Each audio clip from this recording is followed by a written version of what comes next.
Hey free-to-play gang, welcome back to another video. So this is probably gonna be the last video that I will cover for Higan Eruthyll for at least the soft launch. Okay, it really depends on how the game develops along the way, and when it really comes to the full release itself, I really hope that they try to amend some of these issues, or rather to deal with some of these issues, because these are really impactful to the eventual lifespan of the game. And I kind of understand that they kind of just want to grab the money as soon as they can before Honkai Star Rail comes around, because that is definitely going to compete with them. Because even in some of their surveys, they did mention like, do you know what Honkai Star Rail is? Of course, everyone knows what that is, and everyone knows that this game kind of mimics it a little bit in some sense, especially like the troop levels and just like the content gating in this game. There are some similarities, okay, so let's just keep it at that. Now the whole point of this video is to give you guys who have not actually tried the game just yet an idea of whether or not this is a game for you. And I'm just going to be very blunt and very honest about my experience with this game and why you need to know what you're expecting before you actually invest money into the game, because investing money is just a one-way process unless you have a way to refund. But in most cases, most of you guys are not going to refund, and I don't want you to regret as well. I have spent money on this game, but that's totally fine because I'm a content creator.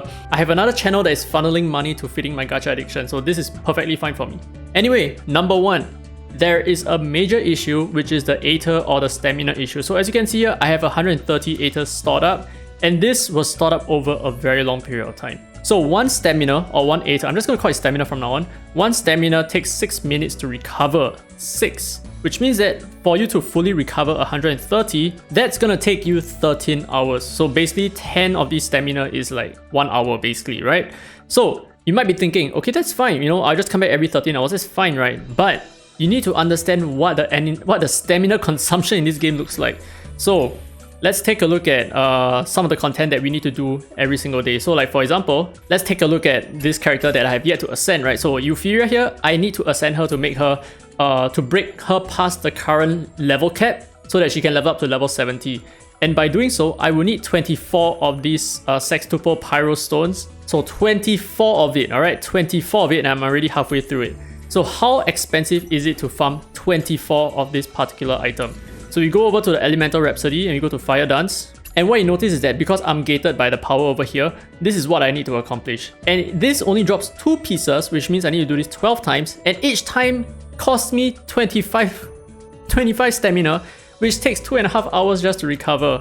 So in order for me to get 24 of that, I need to multiply this. So basically 2.5 hours times 12. That is the number of hours that I need to focus on this particular content, just so that I can have enough of that one item, just that one item, in order to ascend one of my characters. And that is so insane, because what you must understand in this game, not only are your characters gated by their maximum level based on the ascension level, it is also further gated by your own troop level, your own player level. And the thing is, by doing this content, if you're going to be doing this one particular content, you're not going to gain player EXP, because that's not how player EXP is gained in this game.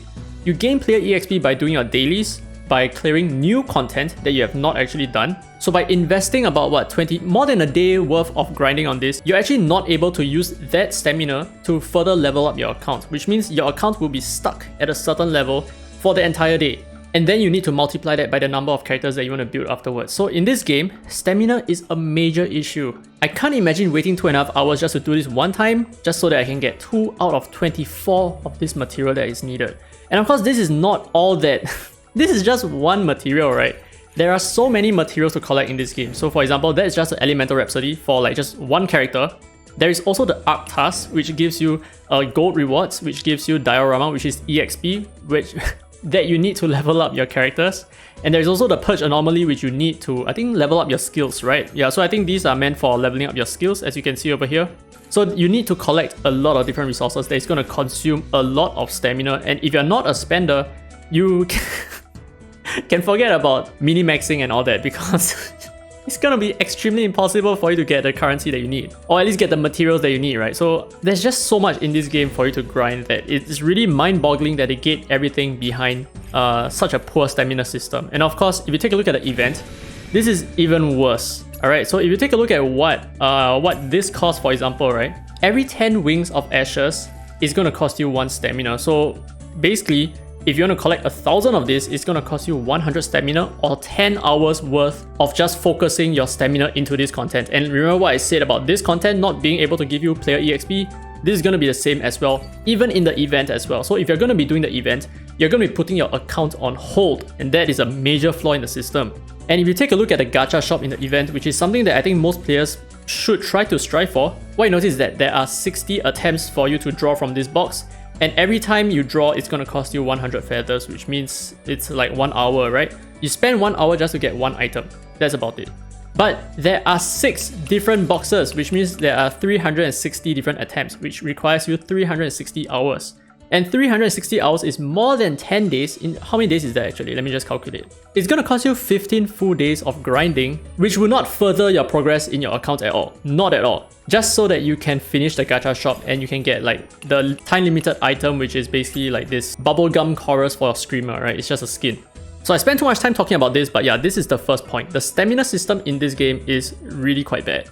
So at the start of the game when you're playing, you're going to be like, oh wow, this game is so fun because I'm actually able to play and play and play, and I can keep on playing for hours and hours, and that's because you are clearing the story stages, you are clearing whatever that they have made easy for you so that you constantly level up and you constantly refill your stamina. So that's how they capture you in, and then they suddenly throw you with a bunch of paywalls afterwards. Now, point number 2, which is something that is part of what I've already discussed, which is there is a linear idle power gap in this game. So it does seem like it's stamina based, it does seem like you're making decisions for yourself, but that is not true at all. Because whatever that you need to do in order to progress, like for example, if you want to progress through the story, right? Let's say you're stuck in the story and you want to continue climbing it, you will need to level up the rest of your characters. You need to level up your main account just so that you can further progress the rest of your characters, right? For example. So it's completely power gated. Everything in this game is completely power gated. There is very little strategy involved in order for you to continue clearing content, apart from just pay to winning and just buying a lot of refills so that you can level up the rest of your characters, just ascend them,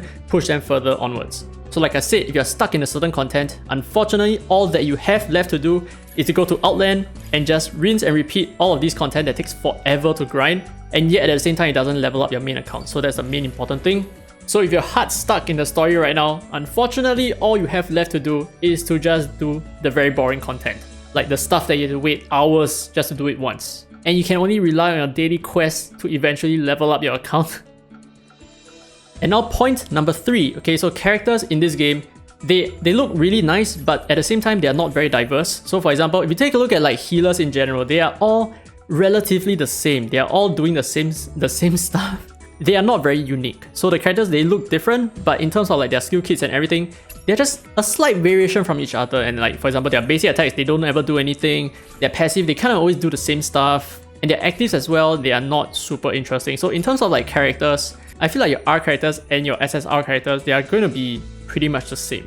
So in terms of gacha, it's not so exciting unless you really like that character very much. And furtherance to this point is that for some reason, they have not made it possible for you to view what characters that you do not own are actually capable of doing. So for example, you click info here, you're not going to be able to see what this character is actually capable of. And even if you go to like the gacha over here, this does not give you any inkling at all as to what the character does. So for example, you can come to this page and oh, I do not have live, for example.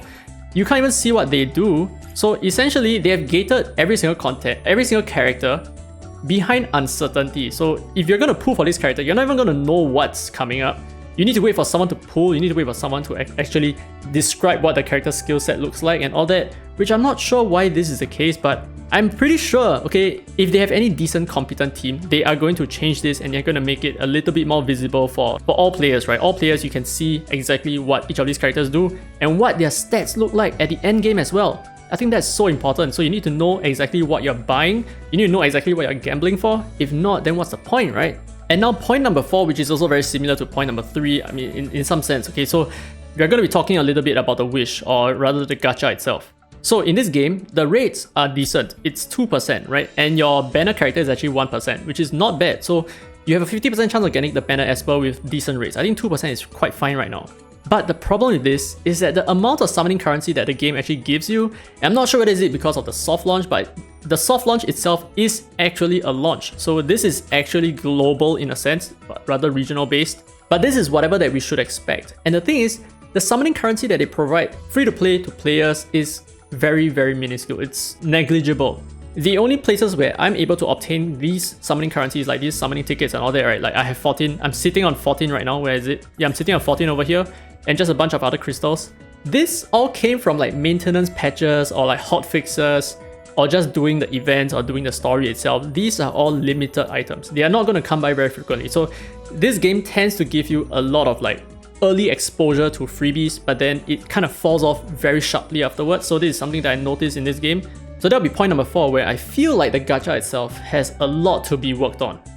Now, finally, point number 5. Okay, so if you have reached like level 50 like I have, you have basically experienced whatever that you can experience in the game, and all that there really is at this point, aside from just ascending your characters and all that, whatever that you have left to do is to just do your daily quests. So these are your daily quests, and I must say that even though it doesn't really take a long time for you to complete them, because it's like, you know, just completing one thing, but it's a lot of different things. So it's not going to take you a lot of time, but unless you're running a macro program, or you have a lot of time on your hands, or you have just a lot of focus to just go in between all of this stuff for you to do every single day, it's going to be such a chore for you to clear everything. Okay, you don't really need to clear everything, but I think it's about 75% of everything here, just so that you can clear all of the rewards. But for you to clear your dailies every single day, it's going to be a little bit of an effort. And of course, on top of that, there are many little things for you to click throughout the day for you to just mini-max your account, even though it doesn't really mini-max you all that much. So for example, you go to Troop here, you click Quick Claim, so they get whatever currencies that you have farmed along the way, and then you go back to your Expedition Room, which is over here, and then you need to press this button as well, and then you need to sort through whatever that you can quick formation, and then you can just like dispatch them afterwards. I know this is inefficient. I'm inefficiently playing right now. I should have added more characters here. But like I said, I don't think I'm going to revisit the soft launch ever again unless the global launch itself comes around and they did something good. But yeah, so you need to click so many things, right? So that's one thing done, basically the Expedition Room, which is something that resets like every 6 hours. So you're going to have to do this every 6 hours in order to minimax. And there are like so many red dots that it's going to distract you throughout the game itself. So like for example here, they're going to tell you to collect your daily quest rewards. Yeah, so there you go, that's 150 EXP. So right now I need like 1050 EXP, but if let's say I was focusing all my stamina into just the mundane, boring daily grind stuff, it's gonna take me 2 whole days worth of clearing my entire dailies in order for me to level up, which would then net me another like 80 stamina for free, which would then go right back into just like 4 runs of like the specific dungeon, or even 3 runs, that's about it.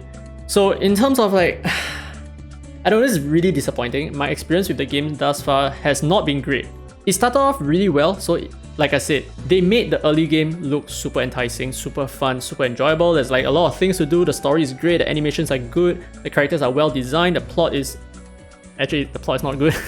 But yeah, so I don't want to hate on the game too much. I am just saying this because I expect them to actually improve. If not, they are not going to be competitive in the current market at all. So they killed Girl Cafe Gun, Billy by the way, they killed Girl Cafe Gun for this game. And if this game does not succeed, I'm pretty sure that players will have a lot less faith in this company, in this branding as well. So yeah, that's about it for this video. Hope you guys enjoyed it. If you did, don't forget to give a thumbs up, it really helps the channel, and subscribe for more content. Now that said, this has been Derek Free to Play, and as always, I will see you in the next video.